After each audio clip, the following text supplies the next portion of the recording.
ion cannons. You guys stay away from the barrels because they will shoot. And this little gentleman here with the upside down black helmet, he's the guy that shoots it. Why is his helmet upside down? I don't know, but he does have the neatest helmet for being in the most safe. How does he see it? He's in the safest position. Is there radiation? Is that to save him? Why does he have that stuff on? That's the most unnecessary helmet I've ever seen. The best helmets are the freaking the TIE Fighter, the black TIE Fighter helmets, the black ones with the hoses. Oh yeah, those look all Top Gun style, man. Cool, man. Those look pretty awesome. The uncoolest is the fucking Walker helmets. There's no mask. It's like the Darth Vader helmet without the mask. Yeah. No, those look like the exaggeration from Spaceballs.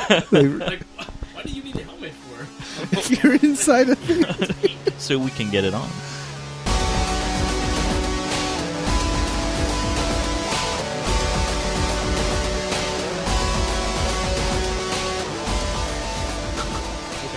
All right, so we're talking about Star Wars. I mean, that's a massive thing to say that we're going to start covering a little bit here and there. I mean, we've already decided kind of as a general, this is going to be part one of who knows, because the way that universe is starting to go, right?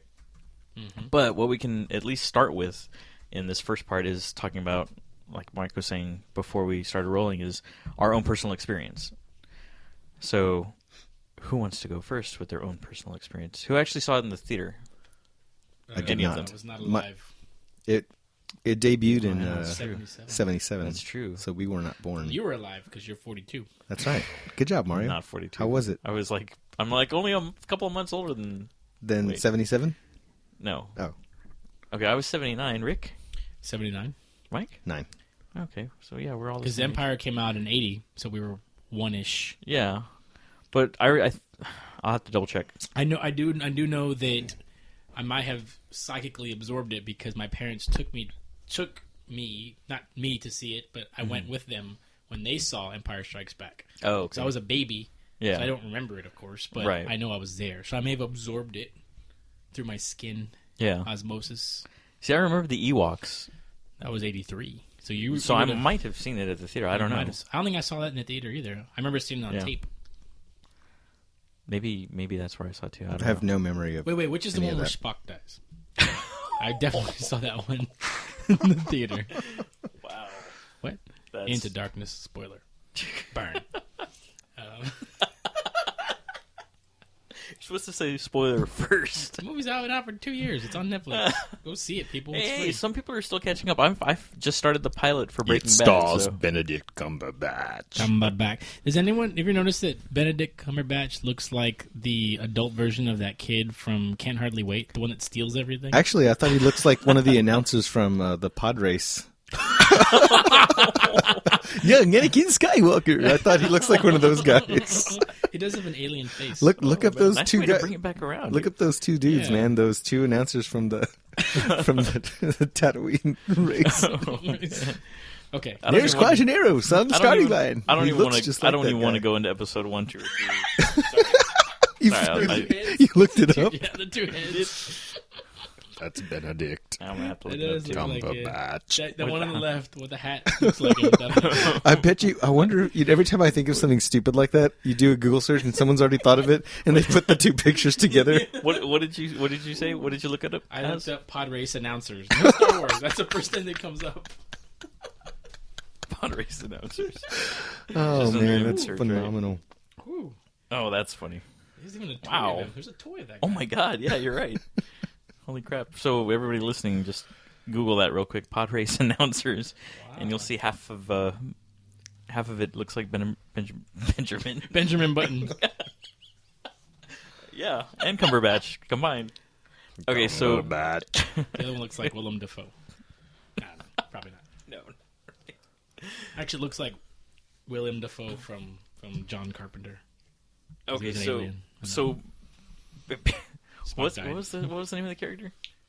What character? Willem Dafoe, the one he did the voice for. In John Carpenter? Yeah. I don't remember. Gulag? No, I don't know. Right. Okay. I don't know what it is. It's an alien name. Yeah. It's unpronounceable. Well, okay, so let's focus in on one. Okay, so we're talking about Star Wars. Yeah. So yeah, this is a significant thing, right? Because people, I'm not going to say guys, like people of our generation, obviously, in one way or another, are, everything we know about pop culture and kind of is filtered kind of through the lens of growing up with that.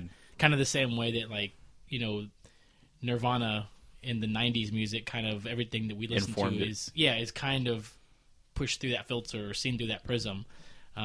So that's why, obviously, Star Wars is an important thing. And, like you were talking about earlier, like, we're both unironically wearing Star Wars stuff, not because we're necessarily like Star Wars geeks, but it's just a part of the culture. It's part of something that you hang on to. Yeah. And it doesn't have to feel ironic. It doesn't have to feel like something you're making fun of or like you're making a joke about. It's something that's actually a part of you. The same way someone might wear a Dallas Cowboys shirt unironically because they've always been a Cowboys fan. It's a part of their DNA. I think, for a large subset of people our age, Star Wars is a part of our DNA. So. I remember watching a documentary of Filter back in the late 90s. I forgot what it was called. You remember what that doc was called? Or Continuous Theory? No, that's not it. I have it on DVD. Title of Record.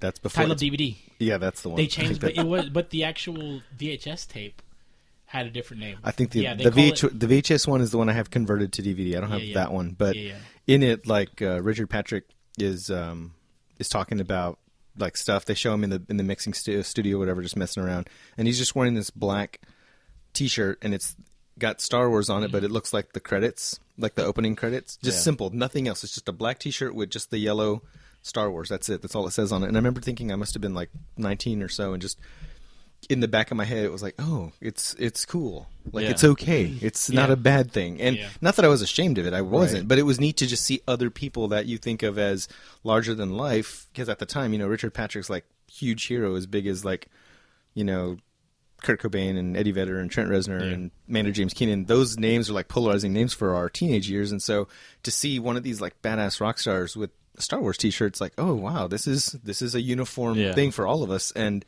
it kind of just reassured me that, like Rick was saying, it's kind of one of those things that's touched everyone in that specific generation, because it's one of those things that if you kind of weren't born around our timeline, if you were born way too early or too late, you can be exposed to it like the way we want to expose our children to it, but it's just never going to be the same. And maybe we're just romanticizing our specific period, but I also think it's kind of true. I think there's a little bit of truth to it. Yeah. Well, I think for because we weren't born like to see them in the theaters, yet I feel like it sort of is still happened to us in a way. Yeah. Well, I think for us, probably at the age that we were at, big part of that connection was by the time we were 3 or 4, so the movies were kind of cycling through the theater. And remember, and the reason why I think people probably have foggy memories about whether or not they saw it in the theater is because back in the day, in the 70s, movies sometimes would show for a year. If something was a big hit, it wouldn't go for like 2 weeks like they do now and disappear to DVD. Yeah. There was no DVD. There wasn't VHS in the way that we... Yeah, you either saw it or you didn't see it. So movies that were huge were still running. Like, I found I was going at the main library one day, and I was looking through the old newspapers, right? They still have them. They're bound. And just for, like, kicks, I would look through and found the newspaper from my birthday, the day I was born, here in San Antonio. And I was just looking through it, and I remember I got to, like, the movie section, and it was showing movies that were showing, like, movie times. And it was, like, I think it was Empire Strikes Back. It was Star Wars. It was Alien.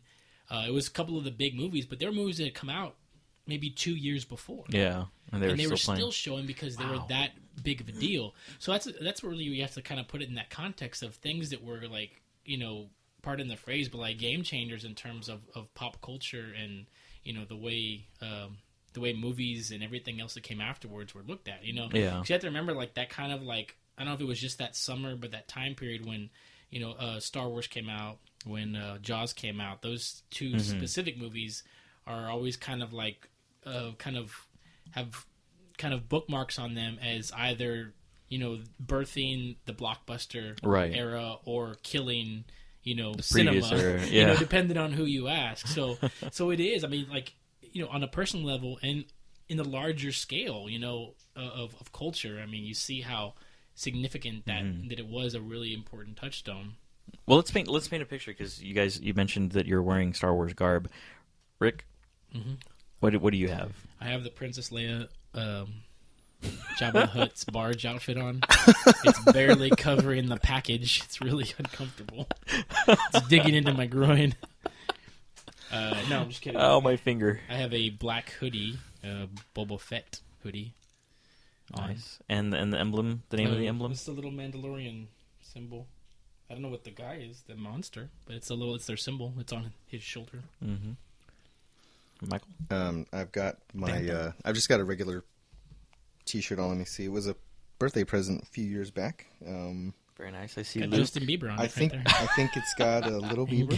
It's got Gandalf. It's got Spock. No, I think Harry from Harry and the Hendersons. It's got Howard the Duck right there. And Wally. And one of the Dark Overlords. Howard. I think this is like a poster reimagined style T-shirt or whatever from the first film, and it was a present. And then same thing here with my your R2 my R2 mug was an awesome birthday present as well. So that's awesome. Well, although I don't have a shirt on from Star Wars. We didn't know we were doing this episode tonight. No, although I think it just became providential when we've been putting this off for a while. We've just said I think we mentioned Star Wars as a possible podcast episode topic in the third episode. And we just decided to put it off, and here we are. I didn't realize until you said it this was episode 20. Yeah. But when Rick walked in and had his on, I was like, well, you know what, let's knock this out. That's how much prep goes into this, guys. We see each other and whatever. Yeah. But well, as a matter of fact, I was going to wear my Walking Dead shirt, but you had that last week. Yeah. Ew, have you watched it? Why is there a pause? Have I watched it? That's why I didn't wear it. I think you exposed him. No, he's like, should I admit to it? You're supposed to wash any clothes? That's why I didn't. I thought you just wash it until the arms get all glittery from your deodorant. I didn't even know that happened, which shows that you know. I love the quietness, though. You're like, I'm just staring. Was it because I didn't get what your question was? I'm like, what? You were like, I thought you were saying, have you watched it? And I'm like, oh. I thought you were talking about The Walking Dead. Why are you making fun of me? You're racist. I'm like, did you watch it? Did you watch it? I'm not even sure if I know what that means. Did you watch your clothes? Oh, yeah. Now that's racist. Okay, now I got you. Wow. But that's okay, right? I mean, racism is okay if you're making fun of your own people, right? Right. Sure. Sure. I've got my green card on it. Call Blue-Lack and I'll ask him. Taking our first call-in guest. Okay, come on.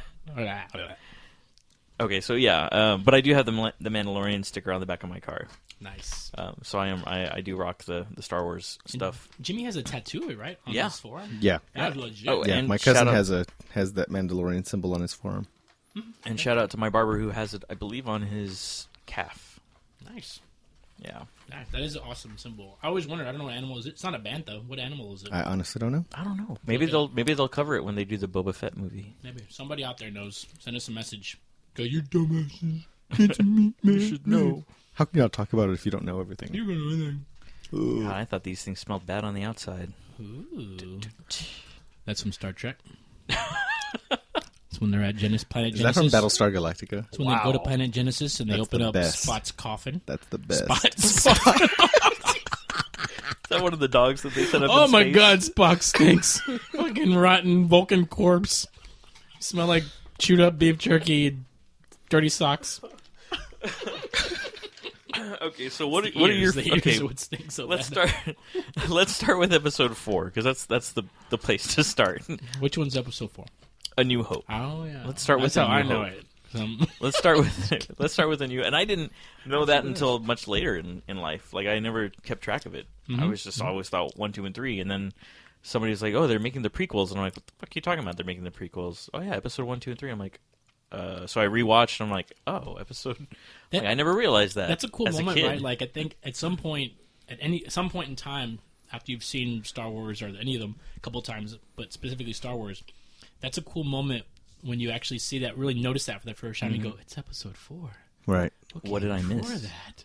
And usually probably most people notice it when you're a kid or something. As an adult, you catch it too, but it's the same thing. Like you said, if you didn't really remember it. But when it came out in the theater, it didn't say that, right? It just said Star Wars. Yeah, they added it afterwards. It was later, right? Oh, interesting. But not once they were doing the prequels. It was later on, after it was popular and blah blah blah. Yeah. They kind of added But on. in the actual theater in '77, I don't It think just it said Star said Wars. that. It just said Star Wars, and that's it. I don't even think it said A New Hope. it wasn't even called the Star Wars.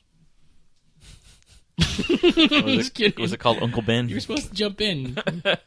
Supposed to jump in with the name. I went as fast as I could. What would be the best replacement title for A New Hope? Dude kisses sister. Uncle Owen and Aunt Brew barbecue. Oh yeah, nice. Cooked. There's a. I don't have the link. Maybe Mario will post it up on the download link once we get this going. But I saw a good article the other day. It was like 5 glaring plot holes in Star Wars, and when you read it, it definitely goes, oh, Those are the best. it changes some of the movie for you. It's interesting, worth the read. So make sure to put that on there for people. Okay, so if they I'm haven't gonna seen have to it. look that up. Those are the best. It's I good. love those. It's good. I'm looking it up now, so you guys good. may commence It's talking. good. Click faster. Type. Well, I do remember being a kid, and I don't know if the memories are right anymore, so it'll just have to be what it is. But I seem to remember getting like a Star Wars lunchbox before I'd even seen the movie. And I think like my family was aware of the popularity before, as a kid, I could really process it. And so I think my first early memories were getting like a lunchbox, and then I think I had a Millennium Falcon toy. Pretty big one. It was pretty like full size or whatever. The ones that could actually fit in, like the little toys. Yeah. And where it like opened That's up awesome. like a halfway, like alligator style. It opens up. I wasn't a rich kid. We didn't have that. But Ooh, class war. so The class pe- wars. so people that sacrificed to get each other their family toys were rich. Because I got- a white elephant, bro. Because I got cheese from the government cheese line. Yeah. I'm just saying, I was always jealous of people that had those. Like my friend had the Walker. If it makes you feel better, it was from a garage sale. Oh, Now and, that it was I remember missing that. the top, so it was only. But I it was wasn't a gonna convertible. I wasn't gonna get into that. And You one of wanna the get arms, into the and one of the nitty-gritty. arms was a He-Man arm. And it was covered in blood because the kid that had him before it got. It's a good job, Mario. Good job. Let's That was- peel Way off to- the way scabs. to deflate the That was whole just a night. joke. That Let's is pull, completely- let's peel back the Wookiee scalps, Mario. Okay, let's just peel them. Wow. I'm just going to This is research. our post-election I'll let you special.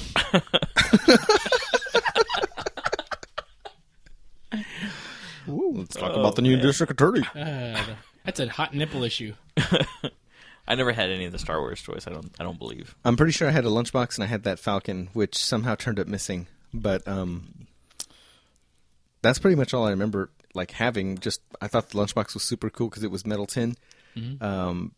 But I want to say the first thing I ever saw was on TV clips of either Jedi or Empire. I didn't see it in order, and I don't remember getting to see it all properly until I was a little bit older. I think I must have been, if I'm really, really remembering, I want to say I was closer to like maybe 10 or 11, not that young. I want to say I was a little older when I finally got to see them like on TV in order. Yeah. And I mean, I must have been right before high school where I got my first VHS set of them, which was still the originals, and then I actually got to watch them in order. Yeah. And I don't remember thinking anything like super hardcore and then, oh, this is really cool. I really like this. But it wasn't like part of my culture or whatever. It really didn't become super amazing until you get to high school and you're talking to other people that have all seen it, and now you're recalling what you've seen, and now it becomes more important. I think it became important in high school because I really didn't talk to anybody about it. I didn't talk to my friends in grade school about it. I didn't talk to anyone in 7th or 8th or 6th grade about it. And like, oh my gosh, like Empire Strikes Back, amazing. Like you just didn't come up in conversation. Right. You talked about Transformers. You talked about G.I. Joe. You talked about,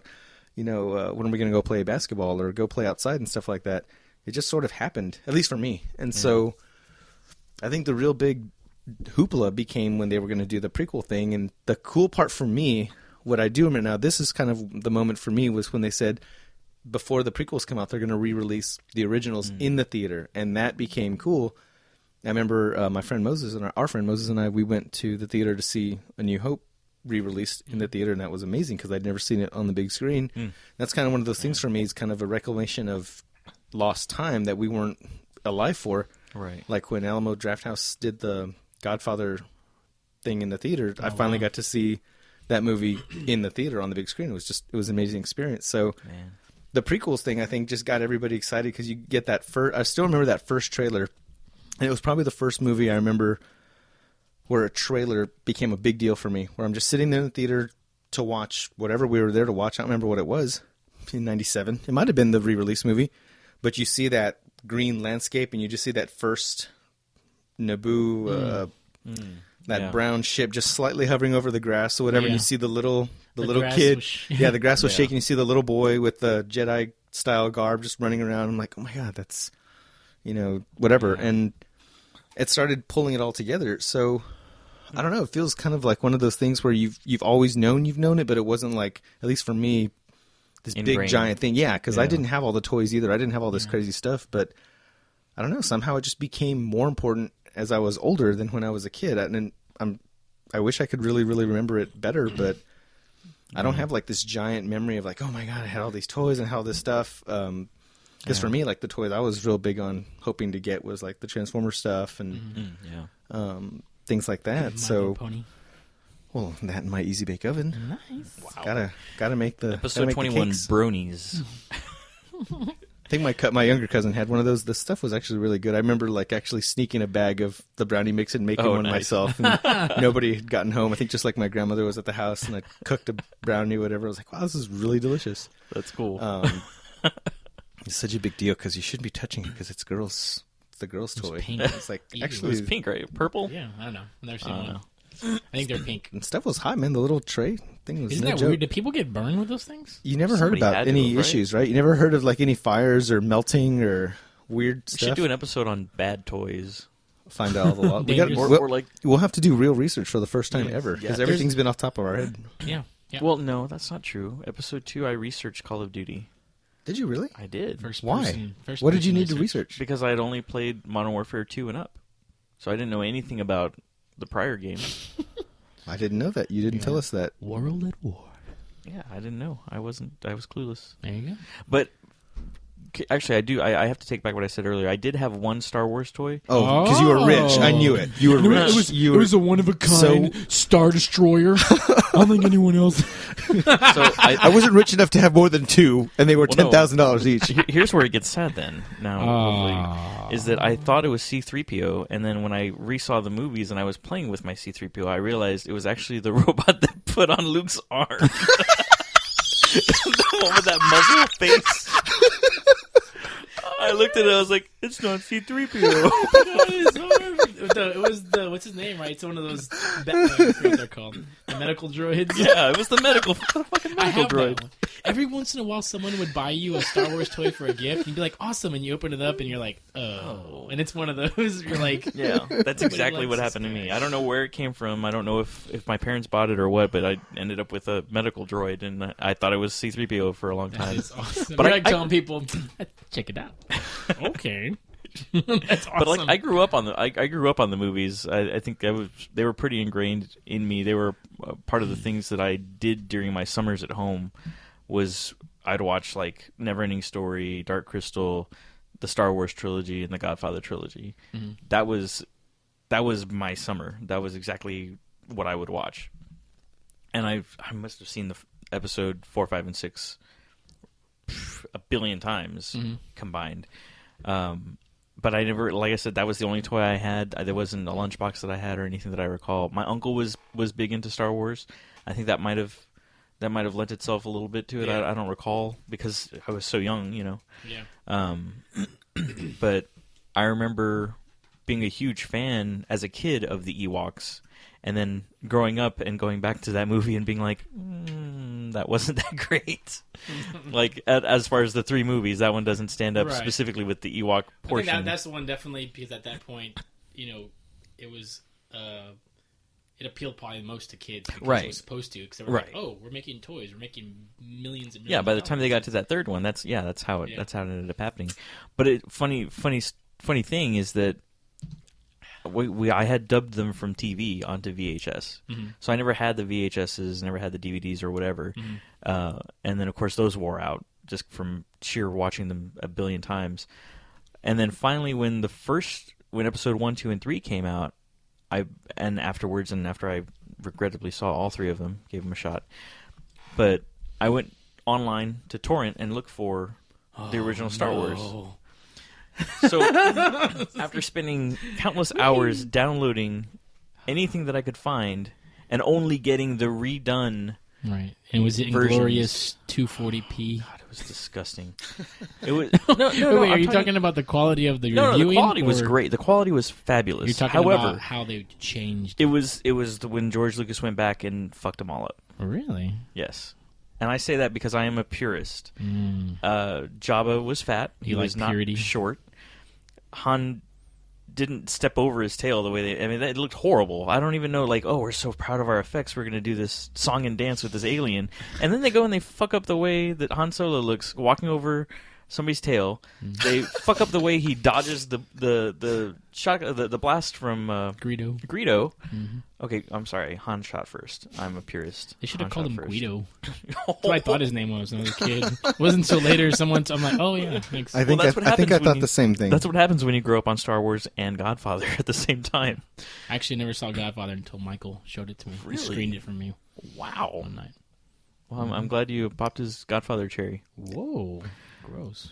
I do remember from childhood that one of my earliest scenes that kind of scared me away from Star Wars. It might have contributed to me not seeing it till later because I wish I could remember some of this stuff better. Some things you remember perfectly, but I will never forget being absolutely terrified stumbling onto the scene where Luke walks into the little cave or whatever in the tree and sees Vader's face. First he decapitates him, which as a kid that's just terrifying visual imagery anyway, and then the mask explodes and Luke sees his own face, and I'm like, as a kid, I'm like, no one's watching this with me. I'm by myself. Yeah. They can't explain it to you like what it means. That's the crazy part is so much of our childhood exposure. I don't know if it happened for you guys, but I was literally alone. I would look around and realize, where is everybody? I'm completely by myself with the TV Boobs and blood. all this stuff, and it was crazy. Well, and nobody to explain why it was his head. Yes, I didn't get that until I was older. freaked out, man. Understand. So I thought of it as like a scary thing, and of course, Darth Vader is terrifying as a kid, and the voice and just the figure, and I was blown away by the mystique of it, because there was really nothing else that had this like mystery surrounding it as a kid. So I know getting to see him in order or out of order, however I saw them, I just remember them sticking. It was super exciting. It was super fun. You didn't comprehend everything, but you got the point. And I think the stuff that we're talking about and why this is such an important thing to us is just that the symbology of it is bigger now than George Lucas. It's bigger now than the prequels. It's bigger now than the edits and the re-edits and the remixes. Like, I'm not exactly purist, but I definitely feel like a lot of the stuff that's been tinkered with was tinkered unnecessarily. I definitely agree with that. Yeah. The stuff you were describing, it's not that it was. Well, it's not that it was done. It's that it was done so badly. They extended the snow beast on Hoth. Like, what was the point of extending that scene? We didn't need to see him stomping through his cave with all the bones. I didn't care. It was scary enough. I like that. I did because I always want. But I think because you wanted more of him. I wanted more, and that's the thing is like I'm sometimes I get why they did it. I mean, obviously, first and foremost, it's a cash grab, right? Like it's like. Let's repackage something and sell it to you again, and we'll add once. They're not probably interested because once you buy it, once you spend money on it, they're not really interested about your reaction to it. But for me, like because there's no like, there's a separation between what I saw, what I remember. I mean, it's the same way. Like honestly, like I saw the films when I was young enough. Before I was 10, I probably saw all three of them and could recite most of the lines verbatim from Return of the Jedi, at least. That old?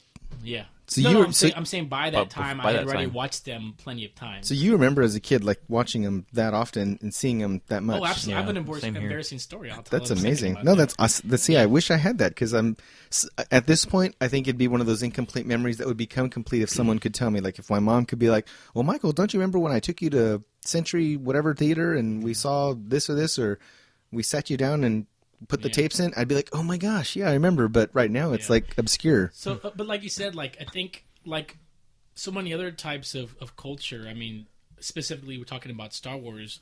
I think even people that don't consider themselves fans of it, probably don't even realize how much they've absorbed from it over the years. Even people who might be too cool or filmmakers. Is pervasive the word? Is it pervasive? Pervasive, that's the word? Yeah. It's. As Mike picks up one of his many lightsabers. But I think that I think that so many things have been informed by that. Like they're in the same way. I mean, and you have to kind of like reach back a little bit. The same way that George Lucas obviously was informed by, probably the John Carter stuff and obviously like the Kurosawa movies. Those were the Fortress and all that. All those he directly took, from those films to create Star Wars. So it's be open about that. Right? Yeah.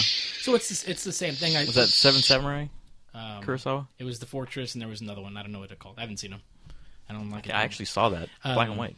But anyway, so that's what I mean. I think, like you said, either where you saw commercials or you had a toy or you read a comic or you saw part of the movie. You were touched by it somehow. I think that's what kind of fills in the blanks of that personal mythology or whatever that people have of Star Wars and why people have different views of it. And it means different things to different people, which is why as an entity itself, like I have no problem, and I don't feel like there's any one thing that's gonna like sully the existence of it, because it's one of those things that's so, like you said, pervasive and so part of the culture that everyone has their own relationship with those movies. So like me, like looking back when I was a kid, like, and I remember being again like watching them as a young kid. I mean, I remember we had a tape that my sister tried to destroy many times. It was one of those Star Wars read-along books, and it was Empire Strikes Back one. I had that too. And it was a red tape, and it had the tape. Yeah, it was a red tape with a white sticker on it. And it would, they read the book, but then they would actually have the music and some of the sound effects and some of the voiceover from the movie, and that's where I remembered a lot of it, or I absorbed a lot of it, and remembered a lot of the lines because it was directly from the tape. And funny. Again, I would remember watching the movies. I remember as a kid, same thing. Return of the Jedi was my favorite one because. It had the most stuff in it. Yeah. I mean, it had the most stuff. Like, and it required less investment because it was just, there was an air battle going on, there was the ground battle, there was the the Ewoks, there was the lightsaber. It had everything. It was and it was kind of a great capstone to a trilogy because it showed you everything that was promised. Yeah. You kind of see hints of the air battles and hints of ground battles in the first two, right? The ground battle at Hoth. The air battle at the Battle of Yavin, not Battle of Yavin, but the first battle, right? Yeah. At the first Death Star. It was Yavin, right? No. Yes. No, it wasn't Yavin. Anyways. Michael? I'm not sure. It was Yavin. Thank you, Rick. Fact checking. Endor was the third battle. Endor, yes. Battle of Yavin, Battle of Hoth, Battle of Endor. That's right. Okay. So, anyways, I lost my train of thought. Anyways, again, like it's just built into all, all across different media. Yeah. So I guess, and if my mom was here, she'd probably tell the story. So I'll tell it for her because she's not here. Oh, this is the embarrassment. Yeah. Okay, so good. like when I was a kid, my sister had this boombox, and boombox kids. Oh my God! Played tapes, a Master Blaster boombox. And anyways, I used to get these. You get the recordable tapes, and I'd put tapes in. I don't know why I did this, but I remember doing it. And my mom reminds me, is I would get her bathrobe, right? She had a terry cloth, regular like white bathrobe, and I'd put it on when no one was home. Again, like a 6-year-old kid for some reason alone at home. Don't know why. Was this in the house on Donella Drive? No, this was on Thorane Drive for all you folks out there. Oh. You want to go by and check out the house? It's a landmark now. Anyways, but yeah, I would put on her bathrobe. And this was a rental house we lived in, and there was just like a dirty clothes hamper that was built into the wall, and it had these doors. When you open the doors, there was like 4 little like kind of like boards that made a little wall, so it would hold your clothes in there. And then you took the boards off when you wanted to pull all the clothes out. Oh, okay. But anyways, when I was playing, I'd always hide in there and stuff, but you could take the boards off. So what I would do is I'd put her bathrobe on and get the sword, the board, and pretend it was a lightsaber. Yeah. Which is fine. Kids do that. The embarrassing part is I would record myself. So I would put the tape in, hit, like, play and record, and I'd run to the house, and I'd be like, I'm Luke Skywalker, Jedi Knight, blah, blah, blah. And I'd be, like, reciting the movie or what I thought were lines from the movie and acting out the whole thing. Yeah. And I would listen to it, and I'd go back and listen to it, like, yeah, that's pretty good. That's pretty good. So this shows how back my fascination with my own voice goes, folks. But do you still have copies of? Does your mom still have my copies? mom says she might. She doesn't. She always wonders if she does. We need to find them. Like we need to air them. At some point, she found it and would listen to it, and she was like, "Oh my god," And now she always laughs about, And that's cool. That's a nice memory. But that's something I can say for me, Star Wars. outside of the movie itself, why that was an important thing for me. Because I remember at the time being a kid, and I guess, being elementary age, acting that out and like saying those lines, recording myself, I always look back on that kind of period of my life, middle school, elementary school, and realize how I didn't have a vocabulary for so many things that I was interested in, so many things I was passionate about, but I didn't know what it meant, Right. And I remember being a little kid and going like, oh, I want to be an actor when I grow up. That way I can do this, that way I can be in Star Wars and blah, blah, blah, and not realizing it. And of course, years went by. I lost that urge to want to do that, and thankfully, because I'm sure I wouldn't be good at it.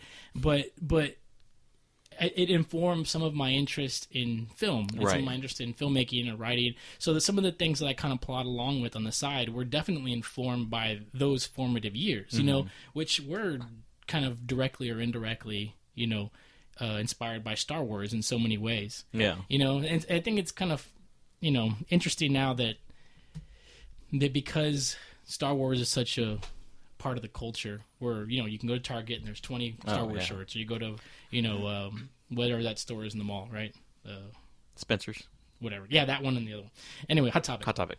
And it's everywhere, which is great. It's fine. I have no problem with that. Fucking awesome. That's what I'm saying. It's so part of the culture that you can't be like, oh, those people are just biting it. It doesn't matter. It belongs to everybody. Yeah. It doesn't belong to Lucas, literally, anymore. You know what I mean? It belongs to the world and Disney. But I don't know what I'm saying again. Anyway, so I don't know. So how many drinks have you had? No, my point is that now that's a thing now where you have some filmmakers where they'll talk to them and they're like, oh, Star Wars, I really wasn't inspired by that. It really didn't have an effect on me. Yeah. I was more into blah blah blah, some film from the 60s. Dune. Dune's pretty cool. I haven't seen it. It's a good movie. I've never seen it either. A lot of people hate it, but I like it. It's long, isn't it? Yes. It's ridiculously long. It's like 3.5 hours or something. The blue eyes, the spice, the worms, sandworms. I got into the first 10 minutes of it, and I was like, oh, hey, that's the guy from Desperate Housewives. It is a long ass.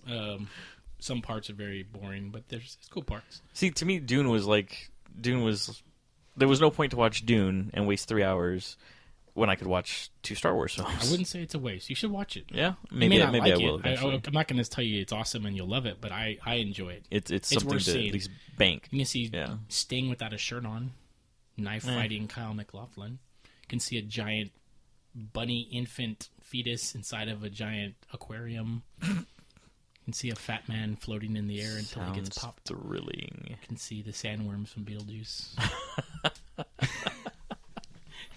The ones that'll chase me home after I drive home in the rain. God dang. So, real quick, go one more little story, and we can move on, or you guys can go. Again, we're talking about toys and stuff. I remember I had an X-wing that, of course, I promptly broke the canopy off, took the stupid ion cannons off of, and it was battery operated. So when you pushed R2, it would make the pew pew pew, the sound or whatever. You ever walk into comic book stores and see how much those things are now with the original box and stuff like that? It makes you angry. It's so upsetting. I'm like, wow. But I'm happy I got to play with them. Me too. That's more important to me too. now, right? My Falcon was cool, and it was used, and we got it from some kind of sale or a garage thing or whatever. I remember specifically it not having any figures in it. It was just the toy, and that was enough for me. In fact, I remember thinking as a kid, I didn't even want the figures. It was cool just to have the technology. To me, the technology was cooler than the action figures. Yeah. So, and they'd always fall out anyways when you tried to fly around. And I think I remember. I think I remember in one of the first podcast episodes talking about Johnny and I rushing to the store to get the new figurines. As adults. Yeah. Anyway, go ahead. But yeah, so I remember I had a couple of the original toys or whatever, and it was probably not even the original. If you think about when we would have got them, it was probably second generation. Yeah, Empire Strikes Back or Return of the Jedi versions, not the original versions. Yeah, but they were still the ones that didn't have elbows. That dates and they didn't have knees either, did they? No, they didn't have knees or elbows, and they had big thumbs that stuck out. Yeah, that's why they fell out of everything. They didn't have any fucking knees. They couldn't bend, poor guys. But I remember, so I had a Darth Vader, which one of my cousins tore his fucking cape off of him, and he looked like he was just running around in frickin' lingerie. I had the Chewbacca that came with the 3PO that was broken in pieces. Oh, nice. With the little bag from Empire Strikes Back. Net. I think I had R2-D2. I had a couple other ones, but I remember specifically my grandpa used to take me to Wynn's the one right there on Blanco and man. Bassi. And we used to go there, and he'd always do this thing. He'd go in there, and he'd be like, you can have anything you want in the whole store, right? And he goes, as long as it's under $1. that was his stipulation. Yeah. So I'd be in the store for like 2 hours. We'd be walking around, and I'd be like looking for something that cost $1 or less. And of course, in those days, you could find stuff for $1 or less. It wasn't like fucking pinwheels or something. Yeah. But anyways, I remember one time we're at Wynn's, and I go to the Star Wars section. And I'm looking, and this one. I always used to go, I go, how about this one? He's like, no, it costs too much. How about this one? No, it costs too much. And I'd keep, trying to raise my bar until I found the median. And then, anyway, so one time I found, a Yoda. And I was like, yes, I didn't have it. And I had the little cane, and he had his little cape or whatever jacket. And it was a cardigan. It was a Kurt Cobain cardigan. There you go. So I took it over to my grandpa, and I'm like, I want this one. And the Yoda was like a tiny guy. He was like half the size of the regular toys. And I remember he looks at it and he goes, why would I pay full price for this? It's only half a man. And I was like, but it's Yoda. And he goes, yeah, but it should be half price. And he's like, I'm not going to buy that for you. You should go find something that's worth, however much it costs. I remember $2. this story. You told me this. And I love this. This is a big part of why I'm a cheapo. But my mom and my grandpa ingrained that in me because I was like, you know what? And I always look back and go, that makes perfect fucking sense. But yeah, so that was another part of, but again, that's the thing. It's you don't realize how, it spills over into your life. I have that story of my grandpa will always be a part of my life. Hopefully I'll tell my kids someday. It's such a goofy story, Man, that's funny. And it's because of Star Wars, because of Star Wars toy, because of freaking Yoda, you know what I mean? And it was completely true, and he was completely on point about it. So. Well, it's funny. That's one of the things that I remember first about each of you is y'all's love for Star Wars. I think at y'all's place that I met you at a Halloween party dressed up as Anakin Skywalker. Yes, the prequel version in the black. And you guys had the black cloak. Yeah. The Amidala. The Padme Prego belly, and I had not one of these light up sabers, but I had one of the prop. Yes, the prop and that's what I remember. Hanging off my because you belt. had that, and you have the Matrix Squiddy. I have the Matrix Squiddy that Johnny gave me. Yeah, so I remember seeing you showed me those, and I was like, oh man, that's awesome. And then Rick had, I think, in your old computer room, you had the Unleashed. Oh yeah, in the cylinders, the big giant Unleashed, and then you had a bunch of the action figures in plain boxes, right? Yeah, I was in a. That's when we were going through our action figure collect. The reclamation of youth. Yeah, reclamation of youth, exactly. Post adolescence reclamation. Well, and see, this is the funny thing is that I hadn't gone through that yet. You guys connected me with it. So I blame both of you for me wasting a crap load of money. You're in tens of thousands of dollars of debt. Those things ain't worth a fucking dime. No, they're not. They're not worth shit. I remember, I still have never taken out any of my Unleashed ones. I've taken out Boba Fett, and you know what? I'm long time ago. I took it out when I first got it. Rick's seen it out. I remember. It's in the studio right now. Yeah, just sitting on the shelf. Too, right? And I didn't even. That's the one with the Sarlacc. Pit, right? Yeah. I didn't even save the cylinder or nothing. I tossed it. The only thing I kept was the backing part, the backing cardboard. But I'm equally so excited. It's such a cathartic relief. But there is the part of me that's like, oh damn it, it's out of the damn box. It's still in the back of my head, like, oh, shit. I have that one in the box. But I have the other one. I have the Stormtrooper Unleashed that's still in it. Oh, the Shadow Trooper? Yeah. I got that one too. The Shadow one. But the Boba, I took it out because I was like, why not? It seemed too big to be sitting in the box, you know. Whereas the action figures are fine to stay in their boxes, but it's a funny thing because that's one of the few things in this post-adolescent time period that I've purchased that I kind of feel it's actually very relieving. Like, oh man, I'm glad I did that. Yeah. But it also bugs me. So it's why? It's not like it's worth.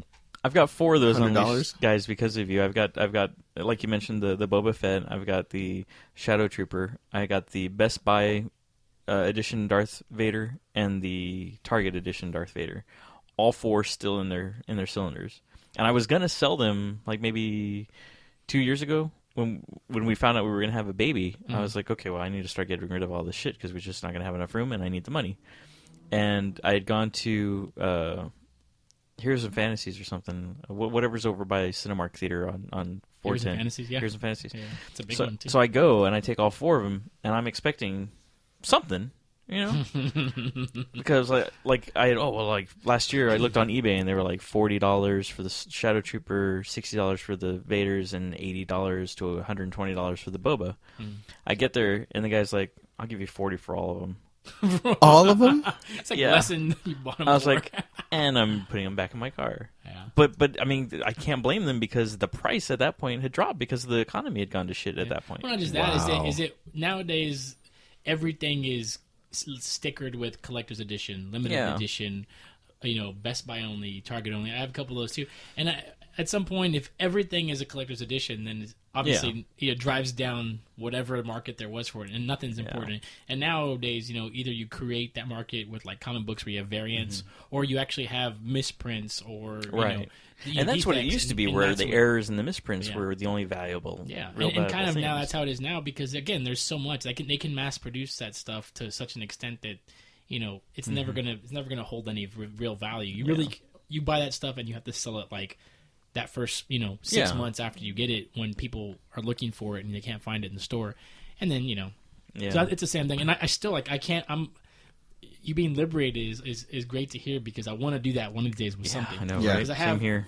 Because initially what I was trying to do when I was doing the Star Wars thing is I wanted just stormtroopers and clone troopers. Like a bunch? I just wanted a bunch. I don't know, it was probably, I might have been inspired because I remember one time seeing a post online from Richard Patrick, actually. Right. And it was like one of those things, I don't remember how he phrased it. It might have been like, hey, I'm a rock star, so I can do this, where he actually has like battalions of stormtroopers. Wow. He's bought so many of them where he can actually like recreate like the scenes from like the Death Star. Like when they're assembling in pre-marching order? And I remember being like, badass. Wait, of what, the big Unleashed ones or the smaller action figures? Just the regular nice. action figures. stuff. Either way up like in the platoons and whatnot. Wow. And I remember thinking I was badass. And I remember like the only character that really stuck with me from the newer prequels was Commander Cody, right? The leader of the clones.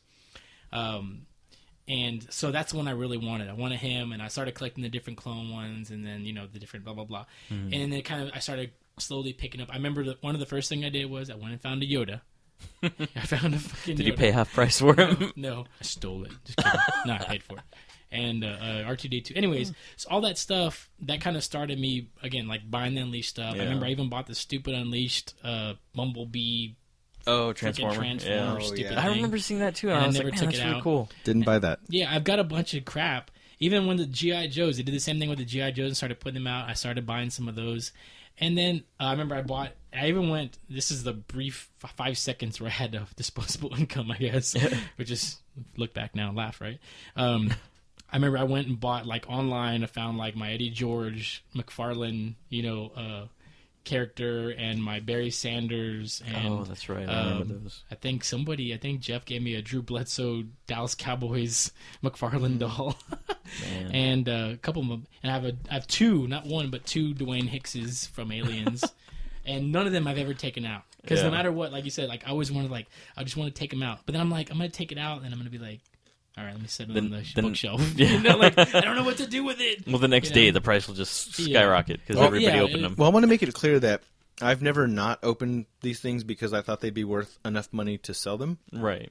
I think the idea that they would be valuable, at least on some level, where they're worth just slightly more than whatever I paid for them, was enough for me to feel good about still having them. And I think the idea is sort of just this like silly idea of just being able to know in your heart and your mind that you've held onto these nostalgic little snapshots of things that were important to you, and maybe even more so is to be able to impart that to a child or a nephew or just someone of importance to you, to pass that on and let them have it. And ideally, I want to say, I'd like to pretend like I don't care what they do. I'd like them to do the same thing. I'd like them to hold on to it and keep it closed and shut, because over a period of time, most of these things will become landfill items, and that's how stuff then becomes important. Valuable, and it's not about the money part of it.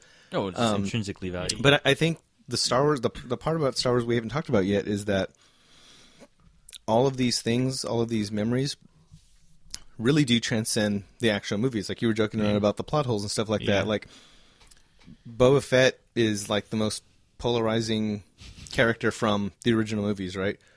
But he really didn't get to do anything. We didn't really see a whole lot. Like we didn't get a lot out of him. Yeah.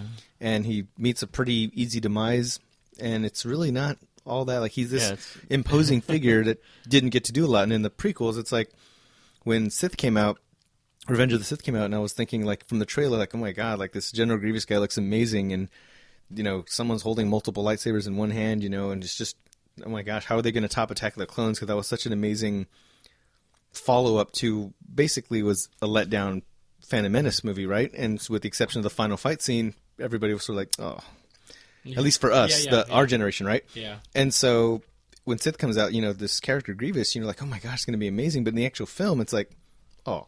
And I think some of these things get to be more important, where the figures are more imposing and more amazing as standing figurines on my mantle than rewatching them in the movie. Yeah. Like, I'd rather show you my Grievous figure. I don't own one, but if I had one, to me that'd be cooler than watching the movie and seeing him in action. Yeah. It's not supposed to be like that. But I think that's sort of the thing about Star Wars, that the imagination part of it, the part that, like you were saying, Rick, becomes ours, is more important. And it doesn't have like a stigma attached to it, at least from what I can see. And now people will start saying, well, what about the people that take it too far? Well, who are you to say it's too far? Like, is dressing up, and going to Comic-Con dressed up in your favorite, too far? Just because I probably wouldn't do it doesn't mean, and it's probably just because I'm tired or lazy, or it's just not my thing. But I don't feel like that's a bad thing, or having tattoos and stuff like that. If I could think of the right thing, why not? But it's just funny when you start looking back, because one of the things I'm absolutely guilty of, and I'll readily admit it, is I will absolutely sit here for hours with you guys or other friends of ours that we know and just pick them apart from the first movie to the last prequel, and we will just pick it apart. And basically people will be like, and you're fans of this? Why do you own any collectible items related to this if you're completely crapping on every single film, And I think that's, maybe we'll save that part of it where we'll explore the actual movies, and we'll just go straight, the movie production value. But I think for now, just, it's impossible to ignore the cultural significance of it, the coolness of it. I've bought a Lego Star Wars game for GameCube when I had my GameCube, and that was a lot of fun, And of course, what you're looking for is you want like a Lego game to look like Legos, but you want it to also recreate the scenes from the movie properly, and you want them to touch on all those little things. You want to hear the proper lightsaber sound effect. You want to hear, certain things, and the music, but you also want to see something new. You want to see something fun and fresh. I borrowed Force Unleashed video game for my PS3 years later, which I thought was just a lot of fun. It was just so neat to finally have like that ability. And the first thing I thought in my head was, why didn't they put this in the movies? Like some of the cooler things you could do with force powers and certain things you could do with a lightsaber and stuff like that. I played the demo of it. I don't think I actually got the game, but it was pretty cool from what I remember. I think a lot of that stuff is, hindsight, and of course it's so easy to attack George Lucas and go after him for all the stuff he did, but really the imagination is the thing I think we should be crediting the guy for more than anything else, is just to have the imagination to come up with the general idea. And if you ever watch a behind the scenes of any Star Wars movie, you can openly see that he's not like sitting there drawing and creating every single character. He's just basically creating a general scope with a general treatment idea, and then he has a team of 1 billion artists and people to, hey, I need to come up with, 50 characters, and I'll pick one that's going to be Jar Jar Binks, and I need you to come up with 50 ships that's going to, one of these ships will be the Starfighter, and, so there's all these unfinished ideas, unrealized ideas that never show up, but it's still, at the end of the day, one of these things that I think, like, I don't think I'll be as hardcore as I was from, like, age 19 to about 25. That was, like, that was the apex of my, I want to collect stuff. I want to get these things. And I want to get the action figures. And, I don't think I'll ever feel that again. I don't think it'll ever happen. And so, as we start tapping on... Well, hold on. You've got a lot of Lego.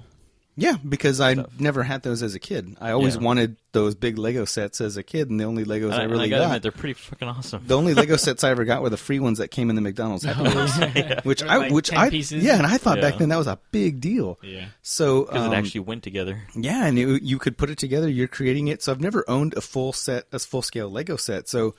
lately I've been just trying to see, which ones would be cool to get, and actually I haven't got any that are like the things you think I would get, like an X-Wing or a Star Destroyer or the Millennium Falcon. I haven't gotten any of those, but I did get like the Death Star logo Lego, which I haven't started yet. And that one you said it's pretty big, right? It will be, and then the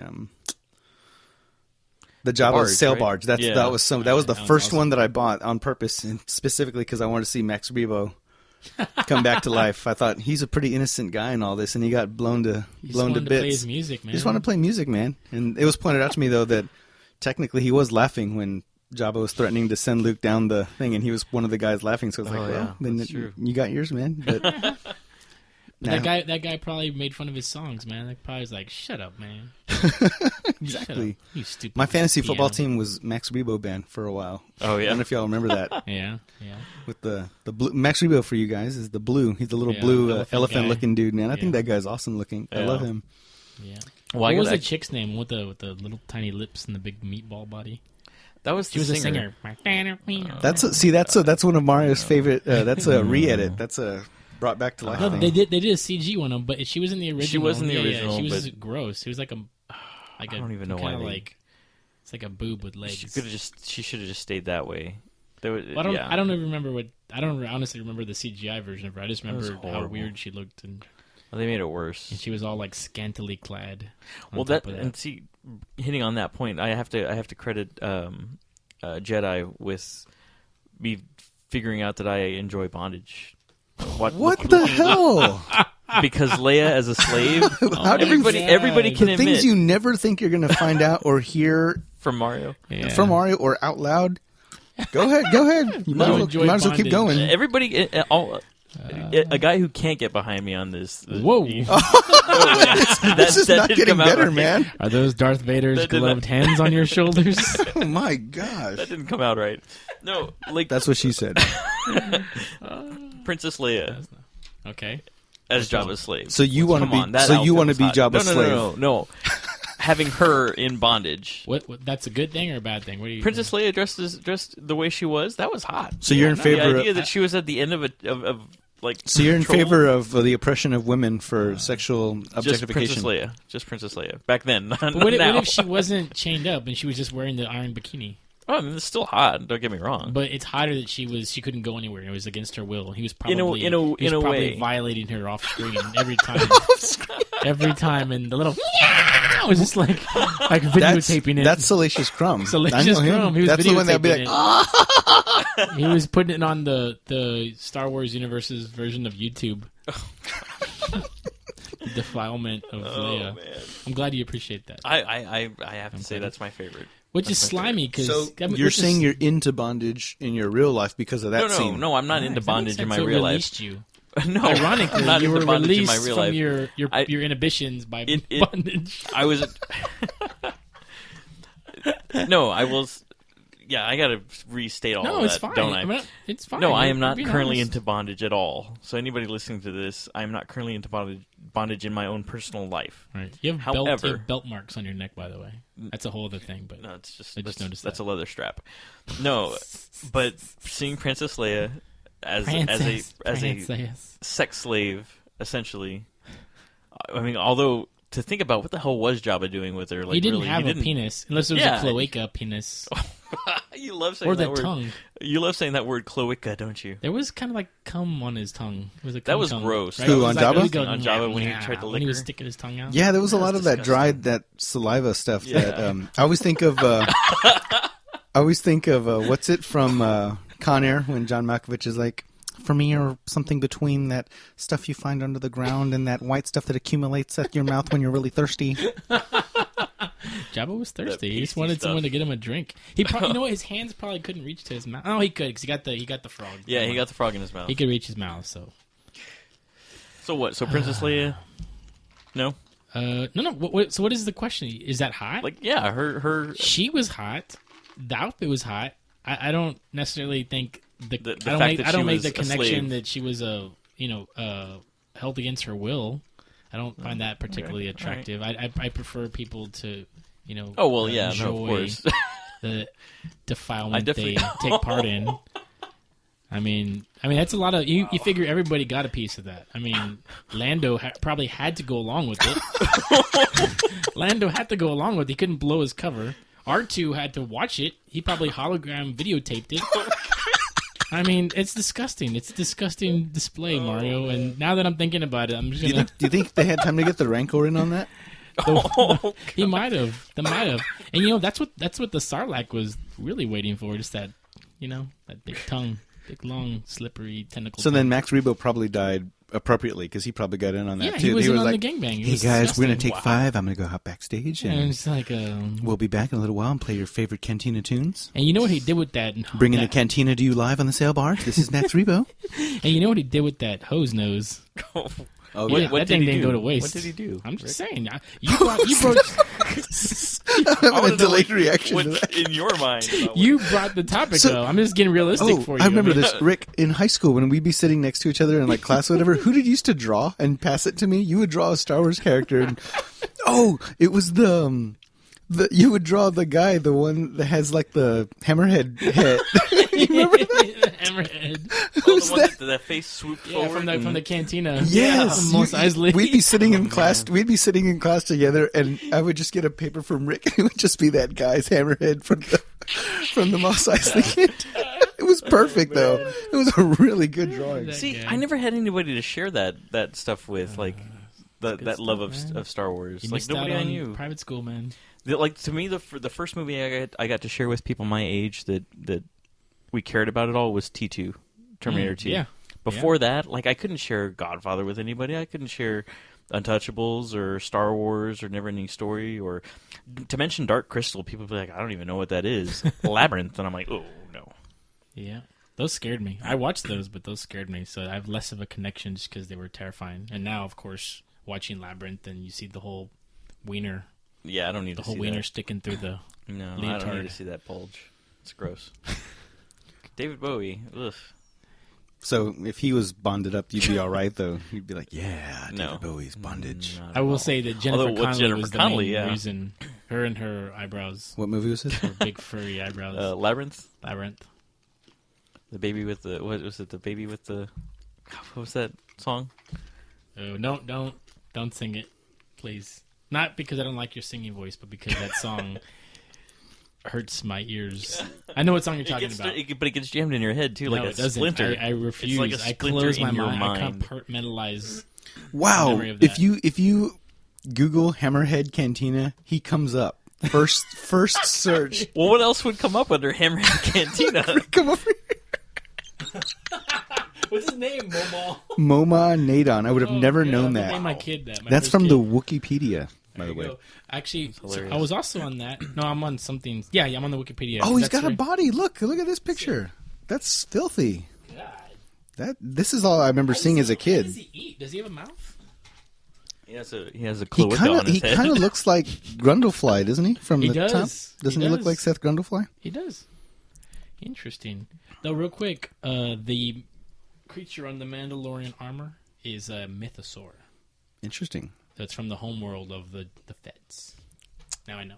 Were you a fan of the re-edit? What do you call it? What do you call the versions of the movies where he messed up. with them? They just called the special editions. Special edition. Fucked What do you up think of the adding the crate dragon bones? Wasn't that an addition where like the bones weren't like the full? No. The bones were there. They actually showed them riding them. The real crate dragons weren't in Oh, there. those were the dewbacks that Yeah. they ride. But they added those in. With the, That's what was added in, not Yeah. the bones, I think the bones whole were thing. always there because I think they walked past the bone. I could be wrong. I can't remember either. Which part are we talking about? In the very beginning of New Hope, you see the droids are on the sand or whatever, and you see the bones for the crate dragon, which is long extinct. But I think the stuff that was added in was the stormtroopers riding the.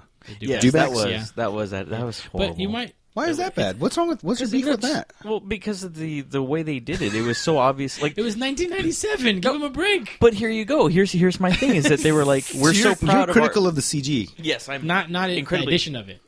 If it was done right, I might have been okay with But it. it could. That was done right at the time. But that's the thing is that they're saying, oh, we're so advanced with our technology. If they had done it, like honestly, if they had gone back and done it the way it was done originally, Okay, that'd have been fine. I would have been fine with stop motion claymation. Let me pose this to you. So now that the technology, the bantha is, or what was the thing that they cut open? the Not the tauntaun. bantha, tauntaun. Tauntaun. Thank you.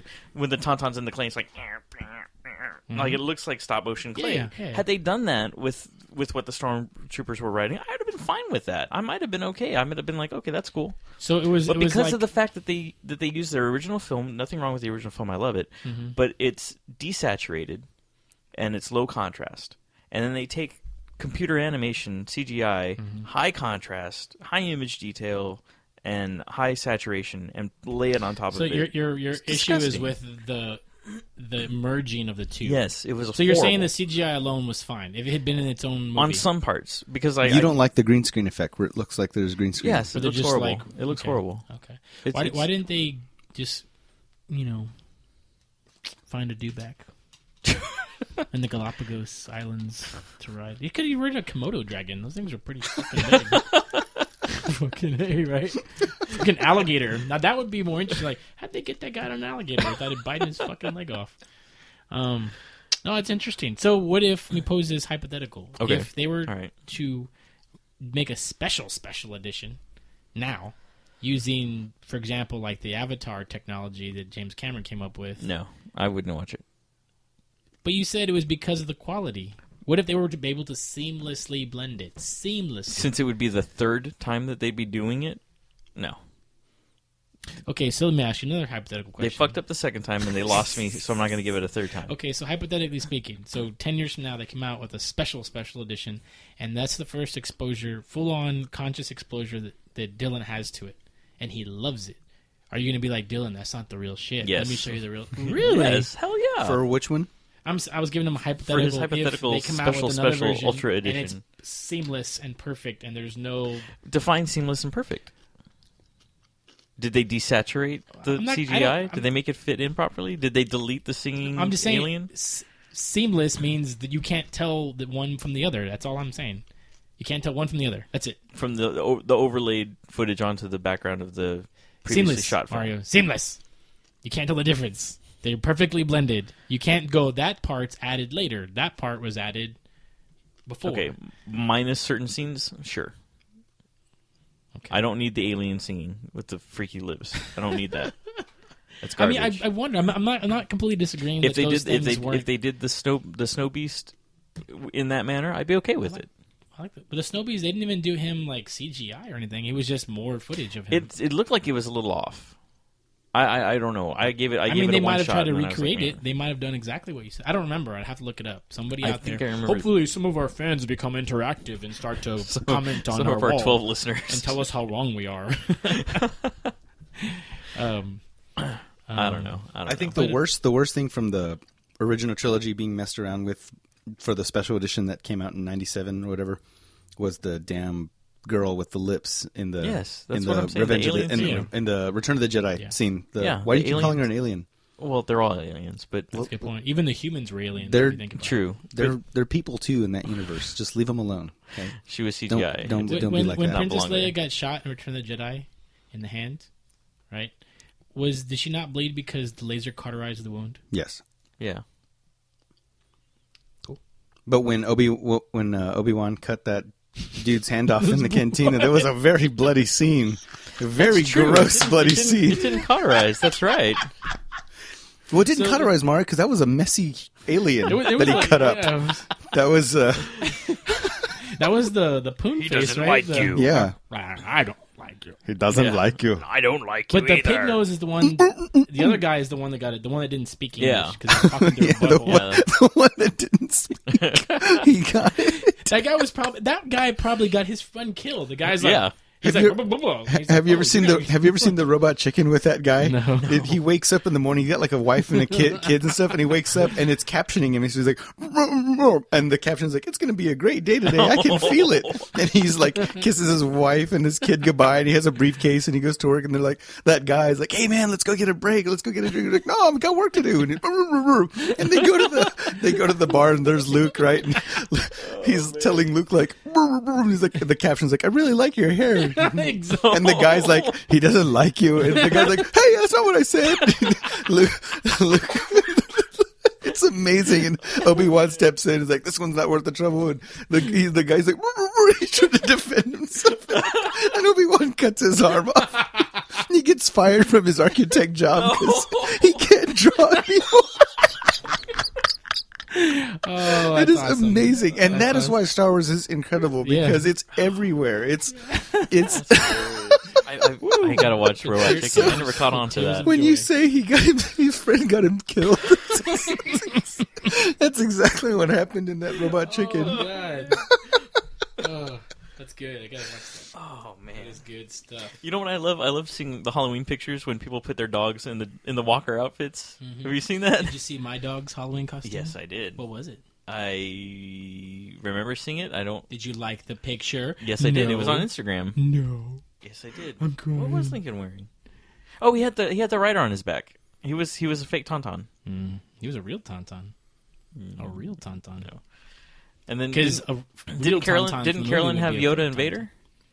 Wasn't not this year? No, they were Ewok Not and this Yoda year. last year. Ewok and Yoda. Yeah, her pups. Yeah. Yep. See, there you go.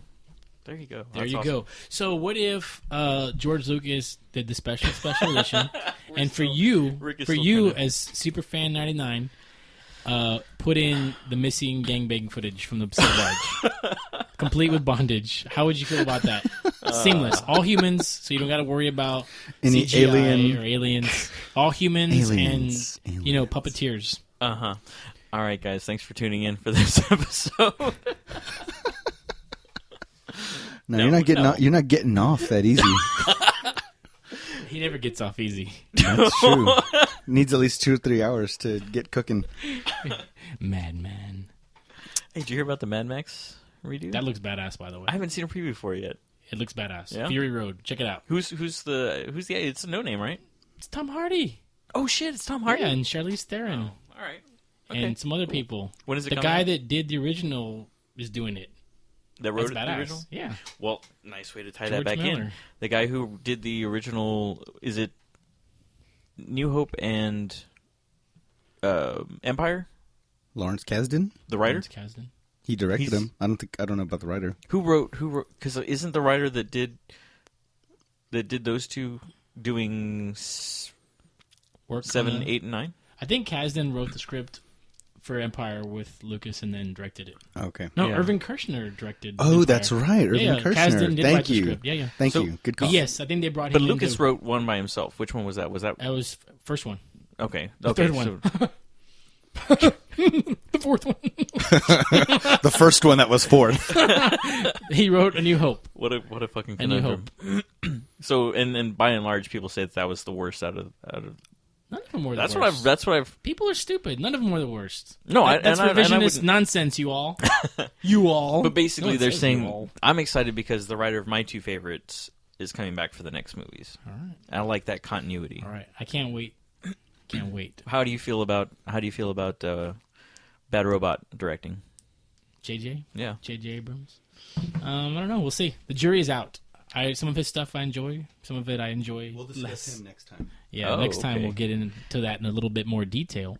Nice. But the jury is out for me. I'm excited. do you know, think I'm do you excited think one for the man new can movies. rule Star Wars and Star Trek at the same time?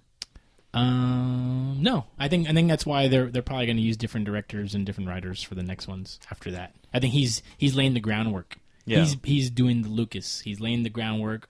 He's doing the Lucas. He's doing the world building or world adding, and then I think other people Expanding. are gonna to do it, which I think they should. Do you think they're going to that's stop something at 9? I have no idea. I'm sure like on message board and stuff they've talked about. I know Yeah. they talked about doing like side stories and like Yeah, like origin the Boba Fett stories and story. the Han Solo. I don't know if that's going to happen. I know it's been thrown out there either by people just making that up or Yeah. actual like stuff as studio stuff has thrown out. I don't know, but I think it is. It's an endless world. I think as long as you attack anything, with a fresh set of eyes and you're not trying to just piggyback on top of something that's already there. I think there's at least the pieces to make something interesting. Yeah. You know what I mean? Which I think is why with Star Wars, because it's lasted as long as it has, that a lot of that luster's gone. So people still appreciate it, still are inspired by it, still love it. But I think now is the time that you can do something different with it, interesting, and people will and of course people will hate it and people will love it and people will be indifferent or whatever. But I think now is the time to do it. I mean, because they've already kind of experimented with doing the Clone Wars animated series. Now they're doing the Rebels. So of course all the games, expanding it, all this stuff. Like they're constantly expanding that universe. And I mean, there's all these characters that we joke about, but like I don't know if Max Rebo deserves his own movie, but you figure there's characters that, or if he has a life, there's stories to be told, and of course, probably all those deserve $100 million 3D budgets, but there's definitely stories to be told. I mean, you could probably do a whole series just about the Fets and that the Mandalore and all those guys. Like that's interesting. Just to touch on this briefly, because it still bothers me. Because like I said, I saw episode 1, 2, and 3 Mandalorians once each. And never again since. So, Jango Fett, is he Boba Fett's dad? Is that little boy Boba Fett? Yeah. Jango Fett was the prototype, the original guy that they cloned him. They cloned Jango Fett to make the clone army. Okay. His son. No, take it. So what? I'm trying to remember now. How long it's been. So his son. That was the deal. Michael's dropping a deuce, or else he'd chime in. So the deal was that he made with the Jedi or whoever he brokered that deal with, right? Was that he would let himself be cloned to create the clone army, right? Which the Jedi were supposed to use, right? As an army. And the deal was he would get to keep one of the clones as his own. Yeah. And that was Boba Fett. So that he was actually allowed to grow up and like a normal child, as normal as you can grow up watching your dad get his head chopped off. So real quick, we're catching up. Tell me if I'm wrong. We're talking about Jango Fett. Jango Fett was the original guy that they cloned, right, to make the clone army, right. And Boba T. Boba Fett was the clone that he kept. That was part of his deal, was that he had got to keep one of the clones as his son. And it was not altered with genetic rapid growth, whatever. Yeah, it was like, so he got to grow up like a normal person, right. whatever, until he saw him get his head chopped off. Right. Which will affect any child, I think. Oh, by the greatest Jedi ever, Samuel L. Jackson.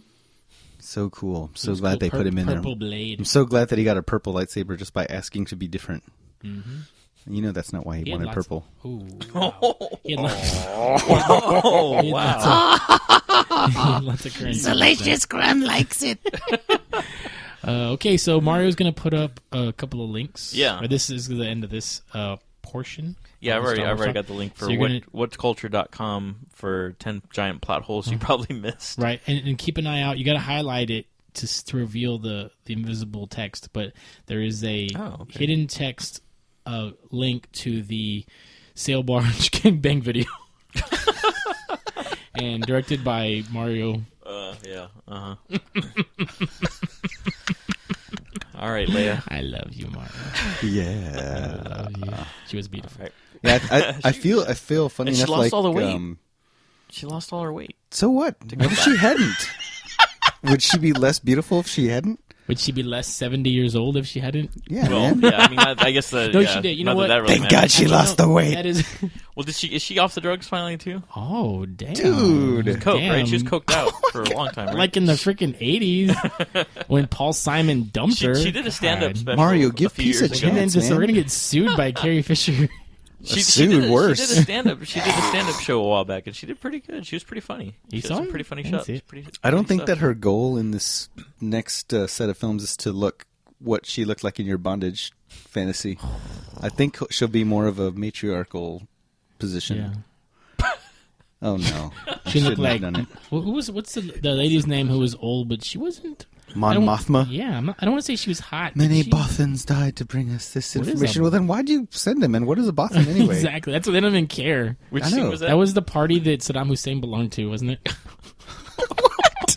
The Baathist party. Baathist. Yeah, I think the next I love episode. Not knowing how to say words. The next episode should be, whenever we touch this again, needs to be all plot holes, like stuff like that, contractors that died on the Death Star, and the building exhaust ports when you don't need to.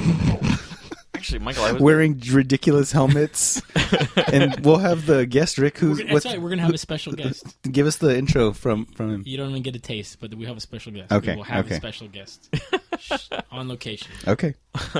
So this brings us to the last thing. What's that? Just because from one father to another, have you seen the Star Wars kids books? Oh my god. Okay, so I mean, there's one for What? your daughter, one for Oh, your those. son, and Those are it's awesome. Darth Vader with no, I know Luke. exactly what you're talking about. Yes, Yeah. those are Which cool. one's the daughter one? Because It's Vader and Leia. oh, it is Vader. It is still Vader. Yeah. Okay. No, It's those okay- are awesome. It's Have you okay seen to that? kiss your sister, kids. Have you seen those books? No, I haven't. So basically, it's like Darth Vader's the dad, and Luke is the son as a small child, and like he's teaching him good and bad. But like it's real. like his it's like version. a real book, or is It's it a like real book. funny It's like a making fun of- children's series.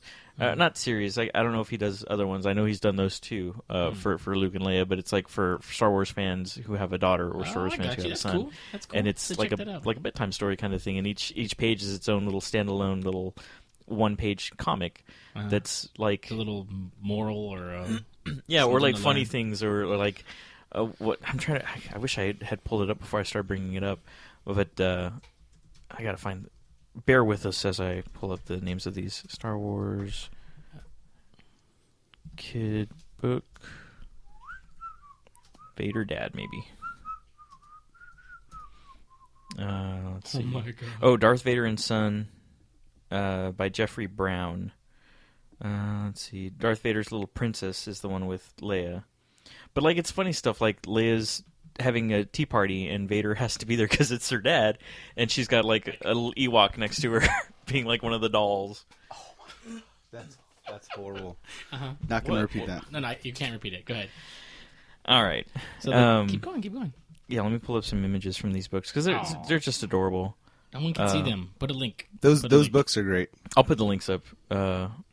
Like this isn't the toy you're looking for, and he's pointing at a bunch of the stupid one from episode 2 and 3 or whatever, the one that should have hung himself.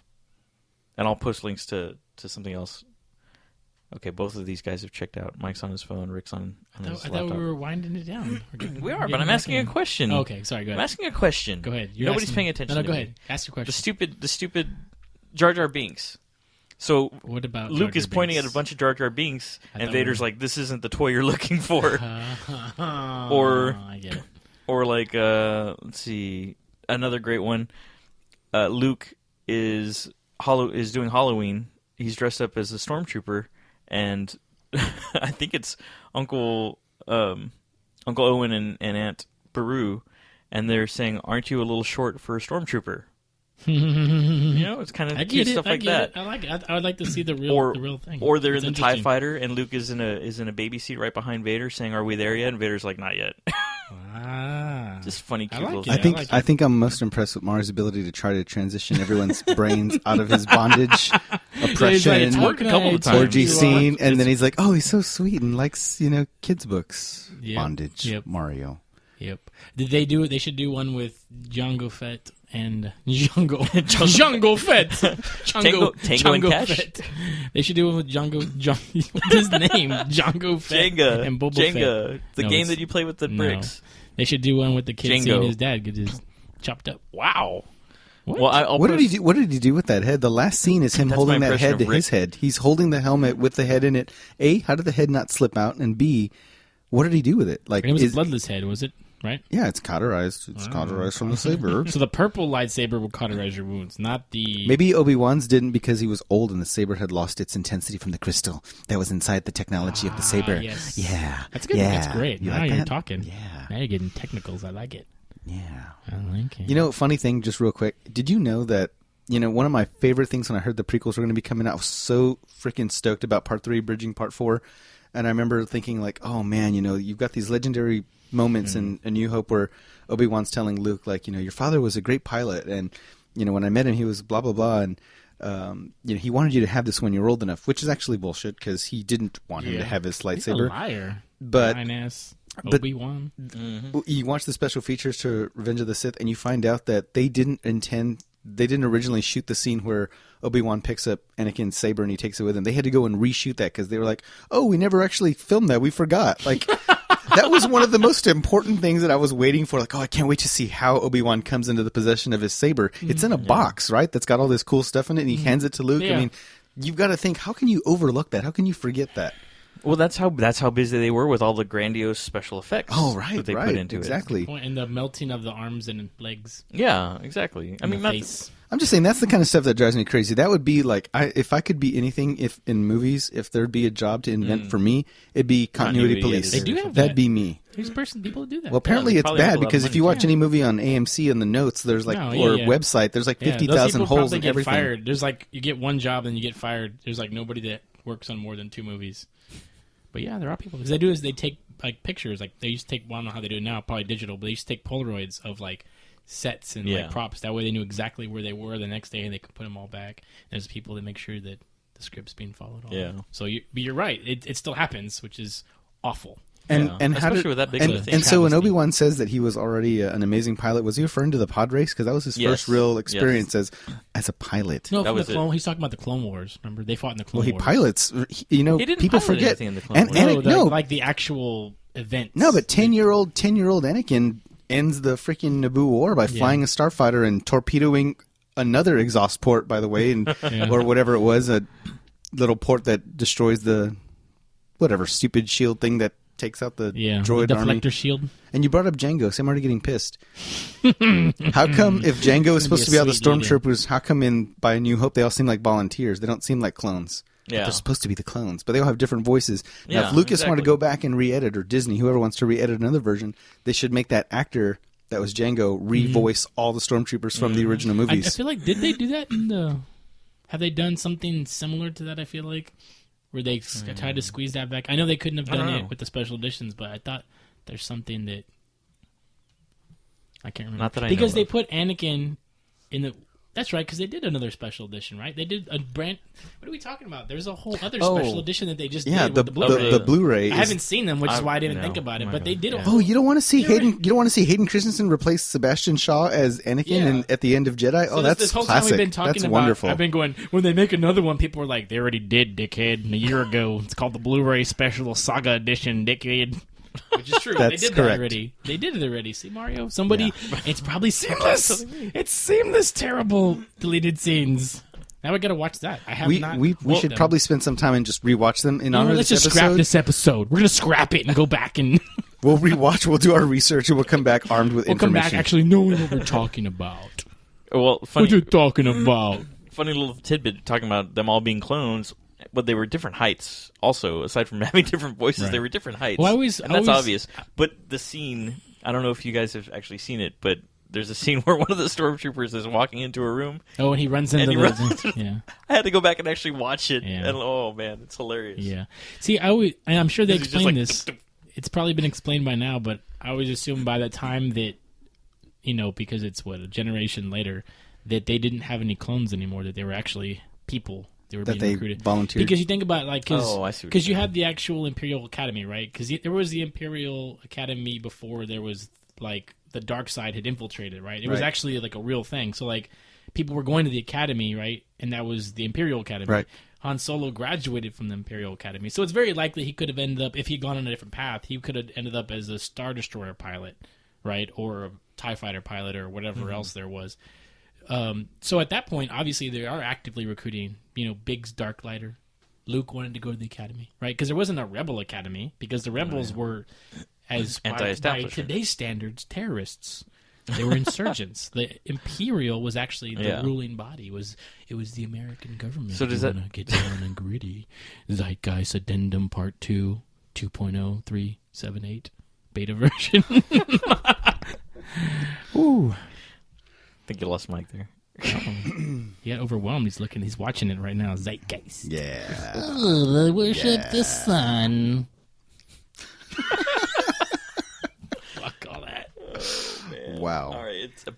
We've gone way too long. It's Yeah, way too we're late. good. We're at an hour and a half practically. So, thanks for tuning in, guys. Like I said, this is the first part of. Sorry. Laughing at my own joke.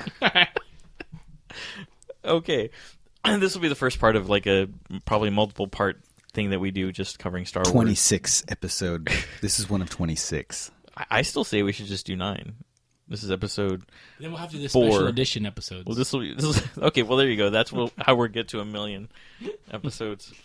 And then we'll do one episode where we just recite the movie from start to finish, just going straight. We're gonna do the through. radio play. Yeah, exactly. Special edition of the radio play. And you can use whatever voice you want. You can be as many characters as you want. Nice. No looking up scripts online, all from top of your head, Mario. Paraphrase. It's been ages. Shakespeare action. It's been ages. Episodes 1, 2, and 3 kind of shied me away from. I'm going to be anything that doesn't speak English. I'm going to be all those. Real quick, before we go, again of the prequel movies, 1, 2, or 3, right? Phantom Menace, Clone Wars, Revenge of the Sith. What was your favorite one? I couldn't even name them. The second one. Clones. Second one, Clone Wars. Yeah. You. None of them. I couldn't even name them. I wouldn't have even remembered the names. If you had to pick one, which one would it be? The one that wasn't political, didn't have a stupid alien saying Misa Jar Jar Binks. That's all of them. Yeah, exactly. So the third one didn't have as much Jar Jar. He was already a diplomat. Was that the one where they went underwater, though? That was the second one. Okay. When they went to his world. Yeah, I didn't care for that. Why do I know this? I don't know. Why do you know I've only this? seen it one time. So which one's the third one? The third. I'll say the third one then. That's one where they actually fight. He chops them all up. It wasn't a young Anakin that couldn't act his way out of a paper bag, and it was... No. By the second one, it was already Hayden Christensen. Yeah, okay. So not that mattered so you didn't much like either. the I didn't first care prequel. for Hayden Christensen either. It was a... So which one, Mario? Which one? I'm going to say the third by default. Okay. Just because it was the emergence of Vader. That's fine. Awesome. Cool. I'm going to say number 2. Nice. And with that, you guys let us know what your favorites are, and let us know what you think about this episode and your thoughts for future episodes. Stuff you want us to talk about, stuff we got wrong, stuff that's interesting, not interesting, things you don't care about. Yeah, things you do care about.